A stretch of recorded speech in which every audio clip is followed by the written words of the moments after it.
Hello, climber, and welcome back to base camp.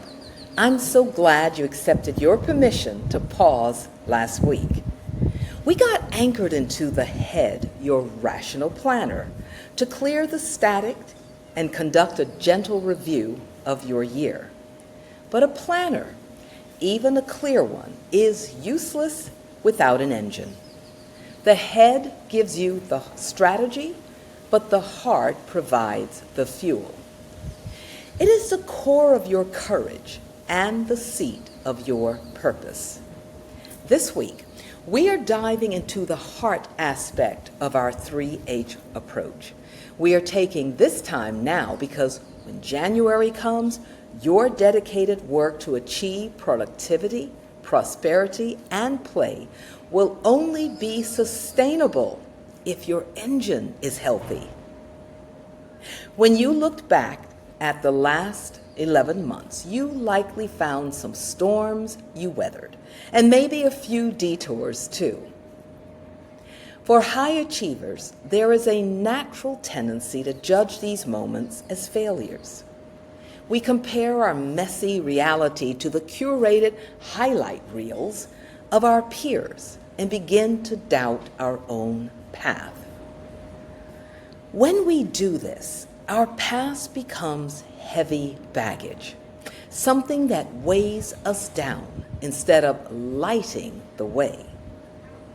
Let me play devil's advocate for a moment. The straight line is a myth. On any real mountain, the straight line leads to sheer walls or off dangerous cliffs. The winding path is the only way up. This is why we must release the feelings and thoughts that equate detours with mistakes.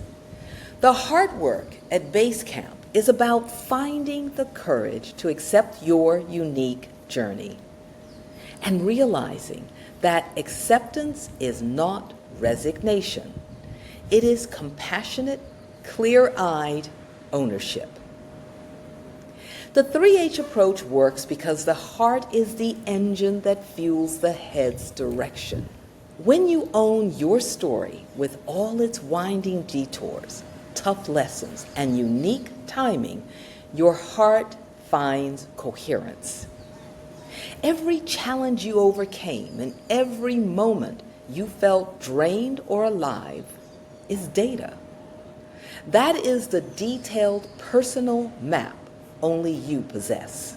My own experience summiting Kilimanjaro at 60 after a failed attempt 10 years earlier taught me this. The perceived detours on the trail were the exact acclimatization I needed for the summit. If I had rushed straight up, I wouldn't have made it again. So remember this, your winding path is part of your map. The map shows you where you've been, where the dangers lie, and where your strengths are rooted. The heart gives you the courage to support that map with compassion. So how do we turn baggage into future fuel? Here are your 3 steps. Number 1, acknowledge the ascent. In other words, the lesson. Think of one detour from this year and ask, what did this moment teach me about my capacity? This shifts the memory from baggage into fuel. Number 2, practice gratitude, and that's your resilience. Revisit the 60-second heart math moment. Focus on your heart area and breathe in appreciation, not for outcomes, but for the grit you showed in the climb. This builds immediate coherence. And number 3, find your voice, the truth. The greatest courage is speaking your truth. Your unique definition of productivity and play is your truth. Trust your map, not theirs. This is the heart work.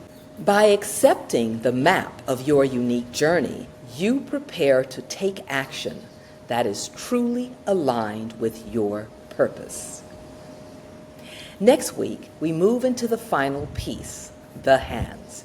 We'll explore how to use play not as a reward, but as a strategic tool for alignment to make your actions more effective. But remember, the hands can only build what the head has planned and the heart has fueled. Rest in your heart acceptance this week. I'll see you for the final part of our strategic pause.